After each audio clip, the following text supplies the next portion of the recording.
C is your coupling. Everything I just said on your coupling, that's part of C. That's where you start from. You're gonna start from your airlines, your electrical lines, and your coupling system, okay? Then you're gonna start with the front of your trailer. This is called a buckhead or a header board. You wanna make sure it's free of any intrusions, damages, holes, or anything like that, all right? The purpose of that is to keep any freight from going to the front, going to the back of the cab, and damaging anybody that's asleep or even damaging yourself. Then you come around the side. This is your side skirt. You want to make sure your skirt down the side is not damaged. This is the foundation of the apartment. All these rivets represent cross members from the bottom of it. You want to make sure all of them is nice and tight, all properly mounted security. You need a 50% of DOT tape completely down the side. You got clearance lights at the very top of your trailer. They amber in color. Make sure they properly mounted security. You got your landing gear right here. You got your crank arm. This is your crank arm. You got your crank rod. You got a high and low side. You got your gearbox. You got your leg. You got your foot. You got your cross member. And you got your brace. This is your brace. And this is your cross member. And this is your brace right here. Anything that goes diagonal is considered a brace. This right here is your cross member. So again, crank arm, crank rod, high and low side, your gearbox, leg, foot, cross member, and your braces.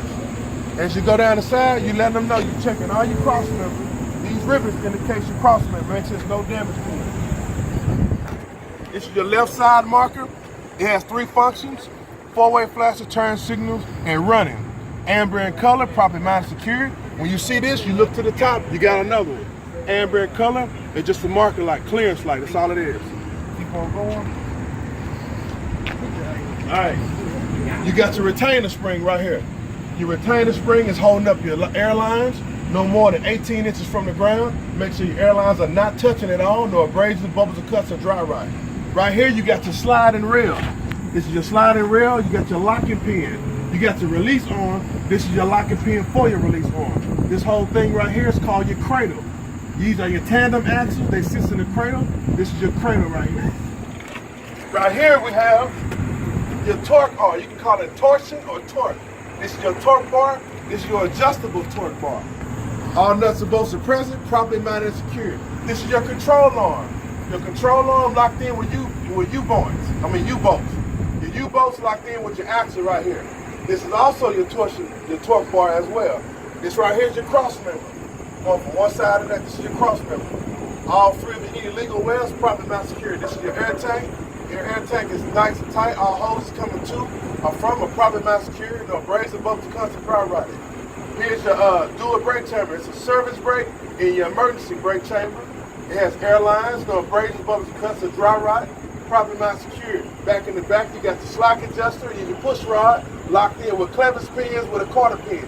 No more than 1 inch of play with the brakes released. And again, you got your drums. You got your brake drums on both sides inside the rear, free of any illegal, free of any liquids, any oil or residue. Same as I showed you up there.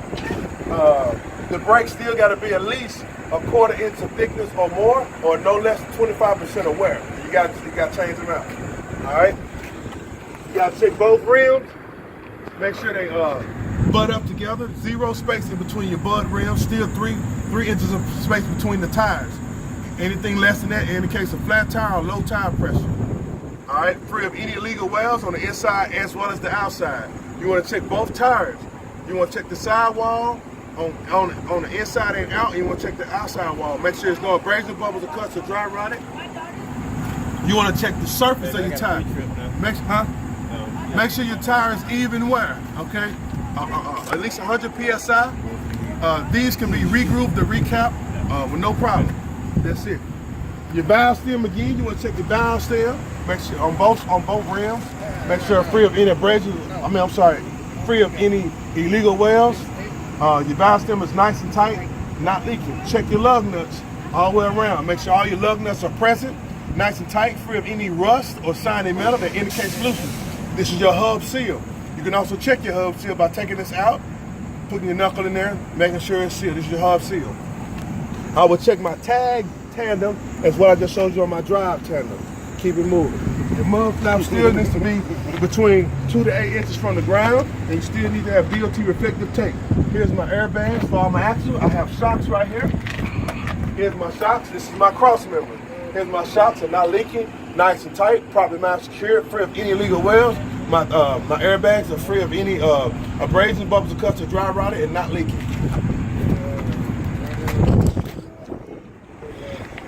This light right here is just my marker light. Every trailer have this. It's just a marker light. It's letting you know, it's indicating in the dark. It's letting you know the tail end of your trailer. That's all it is. It does not blink, it does not flash. It has no function. It's just a running marker light. Get back to the back. On the very back of your trailer, you're supposed to have 100% DOT tape across the whole top. This is your ICC bumper. Most people call it DOT bumper. But I'm gonna say the proper verbiage is ICC bumper. You're supposed to go 100% across the back, okay? You wanna check your hinges, all the way up, all the way down. Make sure your nuts and bolts are present, properly mounted, secured. You wanna check your lower lock and your upper lock and your handle. Make sure it's nice and tight, properly mounted, secured. This right here, this is your brake light. Got two functions. This is a brake light and running light. This has three functions. Turn signal, four-way flasher, and your running light. All right? You gotta check the clearance lights. You got 1, 2, 3.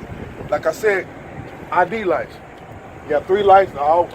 These are clearance lights. It's red in color. This is a license plate light. It's clear. Make sure it works. This is your license plate. Make sure it's properly mounted, secure, and up to date. That's it.